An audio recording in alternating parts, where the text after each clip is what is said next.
asalaamaaleykum wa rahmatulahi taala wa barakaatu mbokk yi ñu ngi leen nuyu di leen ziar bu wér a wér kenn ku nekk ñu ngi lay nuyu di leen ziar di jox sa wàccuwaay. waaw man maa ngi tudd Mouhamadou Ndiaye nekk directeur Touba Auto École nekk aussi le commissaire de l'ASCOM ñu yëngu ci wàllu permis yi ak wàllu course auto yi maanaam loolu suñu domaine la. ñu bëggoon nag tey sëñ Samb day ñuy invité ñu fas yéene toog waxtaan ak askan bi loo xam ne dañuy mel ni gindi ci loo xam ne xëy na ump na leen waaw sëñ Samb daal ñoo ngi nii takku di la déglu incha allah. Troisième numéro de votre émission étude et analyse ñu leen di dalalaat ak jàmm fii ci On en parle ak Gandiol TV di ñëwaat ak yéen ci jàngat yi nga xamante ni moom la ñuy amal talaata bu nekk di ko amale fii ci ñaari chaînes yi ñu wax léegi muy On en parle ak Gandiol TV. tey nag mbokk yi ginnaaw bi nga xamante ni ñu ngi seqoon ak ay waxtaan ki nga xamante ni moo di président de la République doon ko fàttali li nga xamante ni moom la fi waxoon. te mel ni lam ca waxoon la ci ëpp defu ko loolee lañ ko doon fàttali fan yi ginnaaw nag ñu ngi ci at mu bees mi ñu bëgg ci tàmbale li nga xamante ni moo di waxtaan ak ki nga xamante ni dégg ngeen ko sànq moo di Serigne Mouhamadou Ndiaye nekk directeur Touba Auto École nekk itam commissaire de l'ASCO ci li nga xamante ni moo jëm ci wàllum permis yi ak course auto yi mu nekk ci ku ci am pàcc bu yaatu bu wér a wér. loolu moo tax ñu bëgg koo dalal tey ci sunu émission étude ak analyse bi nga xamante ni moom la ñuy amal tey jii ci talaata ji bëgg a waxtaan ak moom ci li nga xamante ni moo jëm ci wàllum permis yi jëm ci wàllum auto école jëm ci wàllum course auto ndax gis nañ ne bu ñu seetloo jamono ji li nga xam ne mooy accident yi bari na lool ci jamono ji waaye itam li nga xamante ni moo jëm ci wàllum permis yi defaraat gi ak soppi gi yu mel noonu yu wax yu baree bari am ci ñu jàpp ne xaalis la ñi jàpp ne am na njariñ ñi jàpp ne amul njariñ loolu bokk na ci li nga xamante ni moo tax ñu bëgg dalal Serigne Mouhamadou Ndiaye fii waxtaan ak moom laaj ko ci li nga xam ne moo jëm ci loolu mu tontu ñu incha allah itam dinañ ko def ñaari numéro muy 13e numéro bi ak 14e numéro bi kon dañ leen di dicter li nga xam ne moo di waxtaan wi fan lañ koy doore nag bu ngeen dégloo incha allah da ngeen ko xam bismillah. kon dañuy commencer rek ci auto école bi nan la demee ak ci nan lay fonctionner. waaw auto école bi mi ngi tudd Touba Auto École am nañ benn bu nekk Mboro Thiès ak Bayer waaye ñun suñu wàll mooy jàngal nit ki. tàggat ko former ko ci code de la route former ko ci conduite ba ci kàttanu yàlla mu mën a dawal ak respecter panneau yi nga xam ne moo ne ci kaw tali bi nga xam ne panneau yi ñoo lay gindi donc nit ki loo mën dawal te xamoo panneau yi aussi sa dawal dafay des ndax panneau yi ñooy wax yow ci kaw tali bi loolu daal ci fànn wu la ñuy yëngu mooy wàllu auto école ak encadrer nit ki ba mu am permis ci kàttanu yàlla. lu ci bari dañuy wax ni ñi jóge ci auto école duñ mën a dawal loolu da nga koy confirmer wala. waaw xam nga loolu wax ju yàqu la ndax oto soo ko dee jàng dangay jox kiy jàng mu toog ci volant bi nga toog ci wetam muy dawal ngay jubbanti muy dawal mais ki nga xam ne nee nañu maanaam moo dàq dawal te jaaru auto école day lang ca gannaaw kaar ba ma nga ca gannaaw xamul sax lu xew ci kanam di encaisser ko yanu bagage nga bëgg a xëy ni kooku moo dàq dawal kii nga xam ni toog na ci oto bi def ay cours am normal cours yi dafa am nombre de cours 12 leçons la voie jusqu'à 15 donc leçon bu nekk da nga koy jàng mais nooy nakk ca gannaaw oto di yanu bagage di encaisser di wàcc bu waaj ji taxawee ni la avancer tuuti dagg la o saaga nga arrière avancer waat boo xëyee suba dem uti permis mu ne yaa daqal loolu foo ko teg. déjà kon est-ce que du kon ñi jóge ci auto école dañoo gën a xam risques yi nekk ci oto ñeneen ñi moo tax ñuy gën a prudent wala lan moo tax fan lañ war a sukkandiku daal ba wax li ñu wax ndax ci dawal bi ñuy gis ci tali bi la wala lan moo ci xew daal. waaye léegi boo xoolee 99% yi accident yi am après évaluation gis nañ ni que ñooñu jaaruñu auto école. je confirme ñooñu jaaruñu auto école wala buñ jaaree auto école boog ci accident dañ leen caa boole mais du ñoo ko créé ndax am na ñoo xam ni maanaam par exemple bu fekkee da nga gis kaar muy daw xel yu metti ci biir dëkk bi mais ki nga xam ne jàng na ci code de la route ñu ni ko dans l'agglomération soo duggee ci dëkk la vitesse est limitée à 40 km/h mais la nga ko jàng rek lay def bu ko defee ñu ne yow jógal fi waa auto école yi nangam sangam ñoom vive à la ñuy dugg mënuñu la wax ni que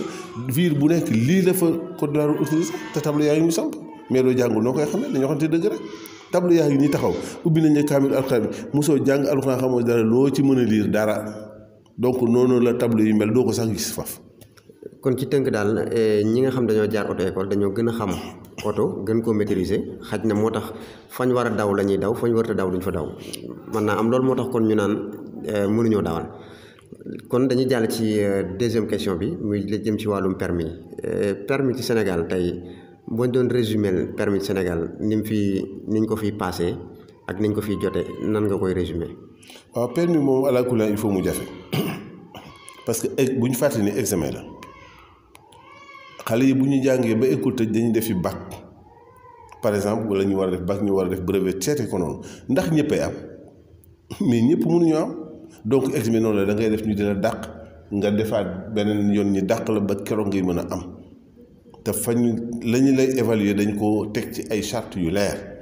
ñooñu c'est des ingénieurs c'est des inspecteurs qui ont été formés maanaam la ci biir mooy dañu lay tester test boobu boo répondre test yi da ngay jàll loo tax auto école yi di jàll facilement ñu naan dugg na fi gën a fi non yow da nga xam par exemple damaa xam ñoom liñ lay laaj ak fan lañ koy laaj ak fi ñuy jaar ak yow ma jàng bu ma formé ba pare jàngal ko. ñu ko fort possible da nga am ñett wala ñeenti question xam ni lii lay doon te mënut a génn li te buñ la ko laajee lii mooy tontu ko te yow jàng nga ko ba pare.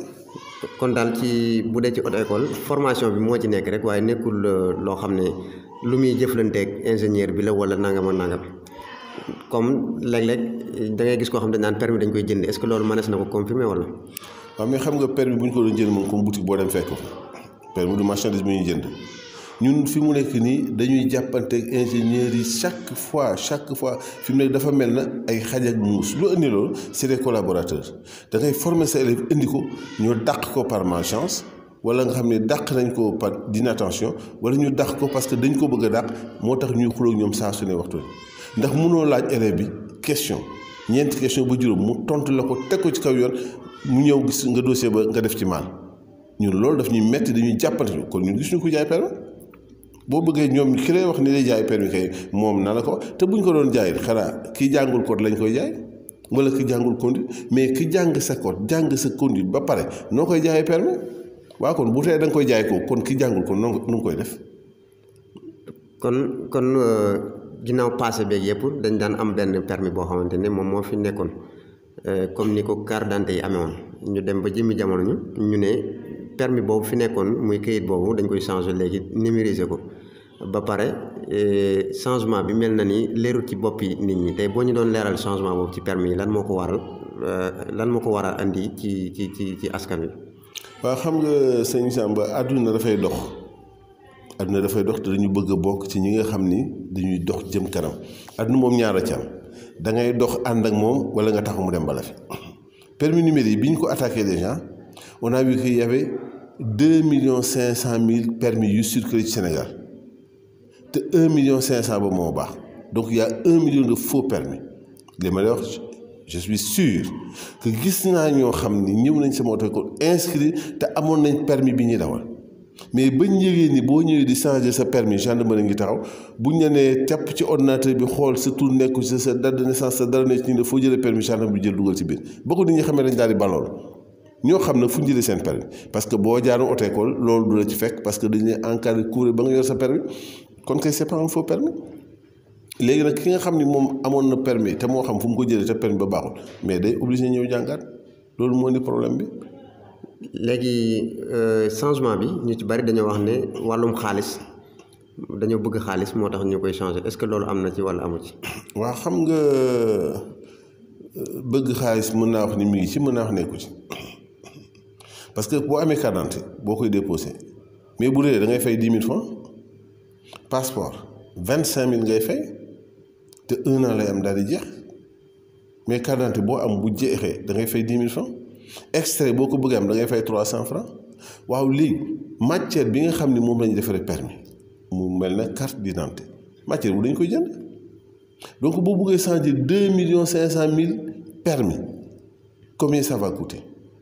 mënul yomb matière bi da nga koy jënd ordinateur yi da nga koy jënd di fay personnel bi ko defar temps bi locaux yi appareil bi photo signature électronique yooyu yëpp ay bagages yoo xam ne dañ ko jënd gaa bu fekkee état bi amoon na doole mënoon na ko jënd def ko gratuitement defal ko ñëpp mais est-ce que état bi attan na ko xëy na dañ ko leb je ne sais pas xaw ma fu mu jógee mais lii wuute moom ay milliards lañ ci investir milliards yooyu nag mais il faut que mu am retombé loolu mooy un problème de 10 000 francs je pense que c'est pas un problème. kon est-ce que changement permis yi mën nañ ko jàppee lu am njariñ. waaw am na njariñ su fekkee ni matière bi ñu ko doon defar gën na fiable gën na baax mais matière bi dafa gaaw a toj alors foofu damay lancer benn avis mooy ñëpp ñi nga xam ne am nañ permis yooyu bu ñu ko def seen portefeuille seen tubéy toog ci boo ci toog muy dam moo carte d'identité alors donc waroon na gën a mën a souple ba nga xam ne boo ci toog aussi day lemoo ko lemal ci ku du mën a dam ndax ci portefeuille rek la xaj en général donc ñu bàyyi xel ci loolu matière boo xam ne day damm comme carte d'identité yi boo koy lem muy damm ku weddi boo ci amee benn lem ko rek booy lem muy damm muy carte d'identité yi muy kii donc loolu aussi matière bu war maa ngi doon laaj ñaan état bi ñu gën a xoolaat matière boobu gën ko defaraat ba nga xam ne matière bu flexible lay doon. kon daal ci xaj na bu ñu ko mënoon defee neneen noo xam ne permis bu njëkk bi ni mu gënoon a mën a durer noonu nga xam ne sans mu yàqu bu ñu ko defoon bii moom mooy gën donte gën naa neex a yor gën naa neex a denc benn bi ci topp itam kon mooy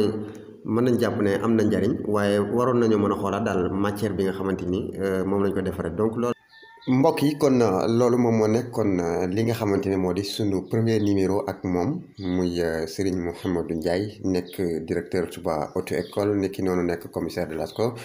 di yëngu ci wàllum permis yi ak course auto yi doon waxtaan ak ñun ba expliquer ñu li nga xamante ni moo waral tali bi léeg-léeg ñu ciy gis ay jéeya te li koy waral mooy ñàkk jaar auto école maanaam ñàkk suivre li nga xamante ni moom mooy cours yi ñu war a def bi ci topp itam ñàkk ràññetle li nga xamante ni moo di tableau yi ba tax li nga xam ne moom la ñuy wax agglomération te moo di yoon wu xàll wu jaar ci digg dëkk loolee lañ ca war a daw léeg-léeg sax duñ ko ràññee te li ëpp ci chauffeur si foofu la ñuy daw niki noonu it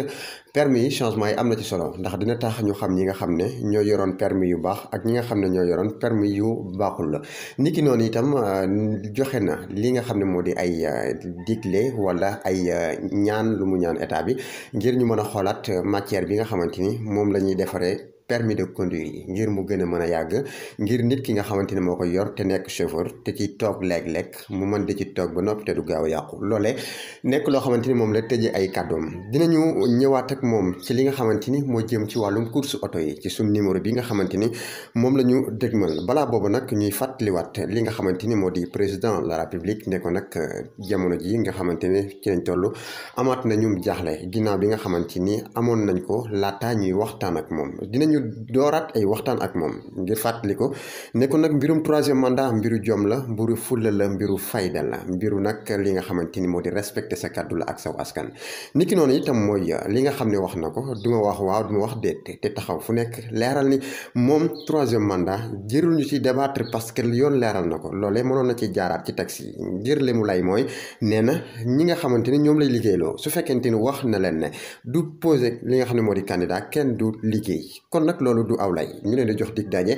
ci sunu 14e numéro ak Serigne Mouhamadou Ndiaye wasalaamaaleykum wa rahmatullahi taala wa barakaatuhu jërë ngeen jëfati